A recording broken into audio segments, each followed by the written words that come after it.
Reagan, so is Art Laffer, and I want to ask you, Art, how do we pay for the rebuilding of the U.S. military? Congress has just passed tax reform that could spur this economy to new great heights, but that could also add to the deficit. So how do we rebuild a military today? You can't do it the way you did back in the 80s.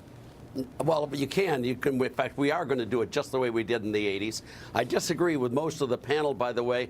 The first things comes first is economic growth. We had this huge problem in the early 1980s. A lot of the conservatives wanted us to spend all the money on defense spending and not do the big tax cuts of 1981 and later.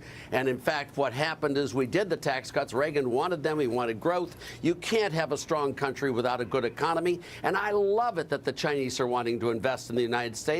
Now, I don't expect them to invest in fast food restaurants. That would make no sense. Obviously, they're going to invest in things they are interested in, the technology and all that.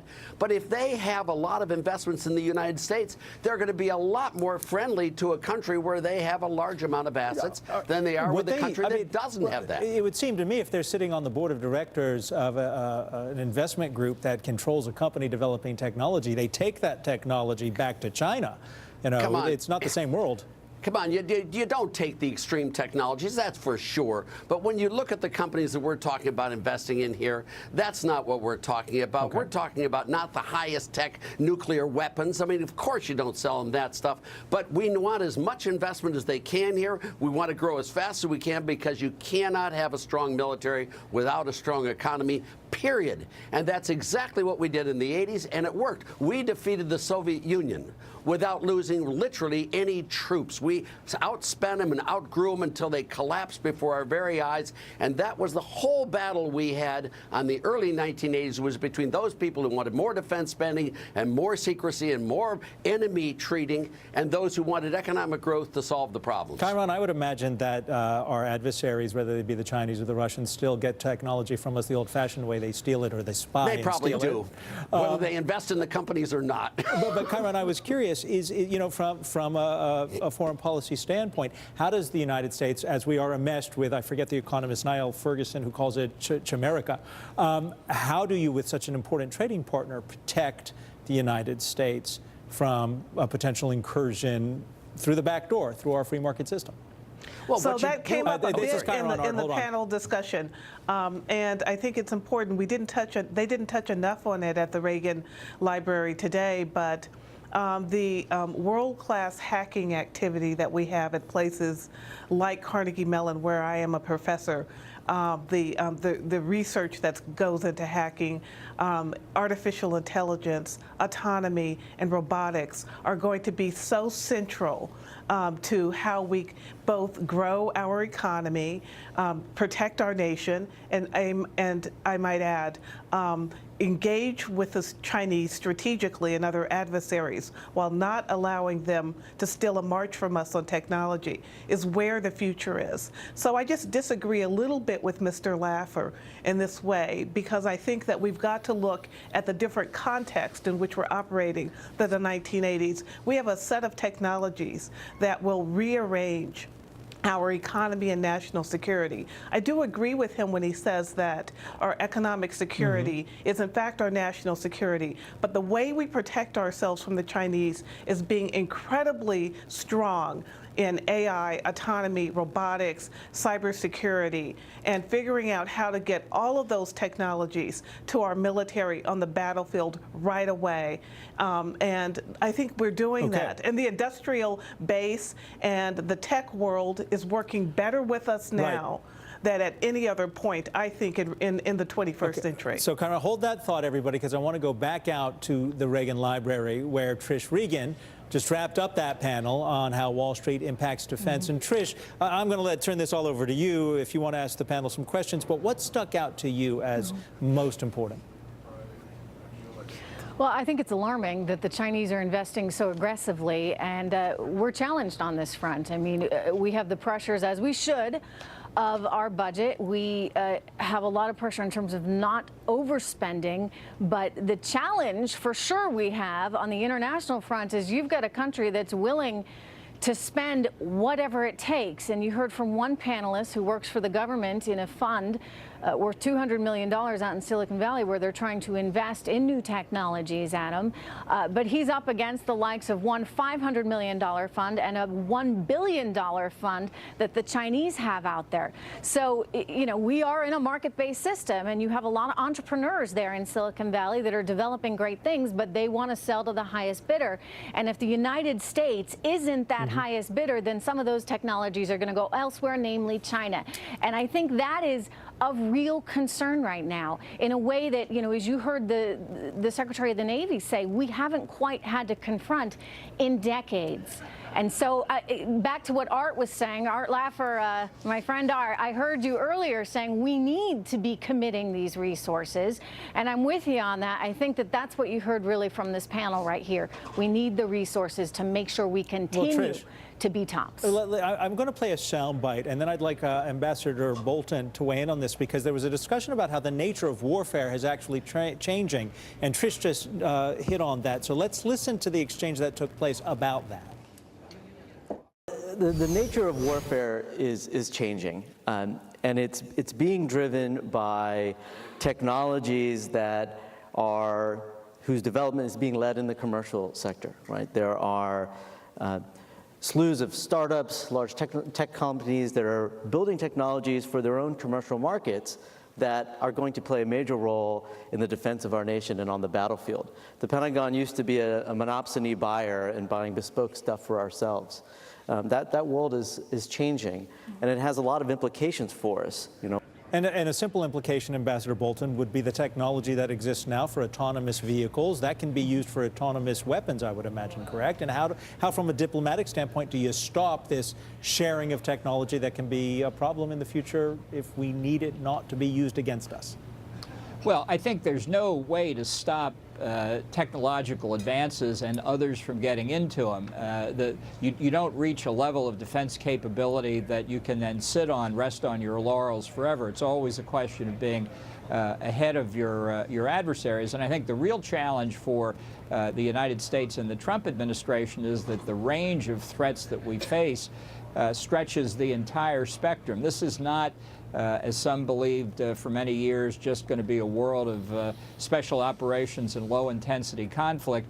We've got threats at the strategic weapons levels from Russia, China, probably from North Korea and Iran in the near future. And that just poses a challenge across the board. You can't focus on one area of technological development. You have to look at a whole range of them. But just to come back for 1 second, if I could, to the Reagan administration, what Reagan did simultaneously was grow the economy and engage in an enormous buildup in defense capability. Cap Weinberger, at Reagan's direction, started a bow wave of military spending that the Russians simply couldn't come up with, especially when, being essentially a one-pony economy, when the price of oil collapsed internationally. So I think you can have a massive military buildup and economic growth, and there's an awful lot of domestic spending that can and should be cut. Is that wrong? That's 100% accurate. And the critical thing, and Art and I are old friends, the bottom line is Reagan's #1 priority was rebuilding the defense of the country. He wanted to cut taxes and do all of that too. But if he had to make a choice, and there were 3 men who drove this agenda: John Towers, the chairman of the Armed Services Committee, Cap Weinberger as the Secretary of Defense, and Ronald Reagan. And there are a lot of other people who were very opposed to it. And he said, if I could only do one, I'm going to rebuild the defense of this country, which he did. That helped stimulate the economy, and it all worked out well. Art Laffer, I want to bring you back in. I think Ed says it right, because it does help stimulate the economy, right? That's a big part of this. In other words, it's a government spend, and as long as you're able to grow the economy enough on the other end through lower taxes, and by the way, that's also a page right out of President Reagan's book. So we may be looking at that kind of scenario, which I would imagine, Art Laffer, would be very good for economic growth if we are in fact increasing military spending. You heard the Secretary of the Navy say, look, there are many, many jobs possible if we do this expansion within defense. And it's not that everybody has to be a tech whiz or an engineer, but there are welders, for example, all kinds of vocations that we need to be able to nurture and expand upon. These are jobs, good paying jobs that Americans can have. So in other words, you pay more into the defense sector, you get more jobs, you build up that industry. Simultaneously, lower tax rates on the corporate side. All of this should theoretically equal, I'd say, hey, better than 3% GDP, Art.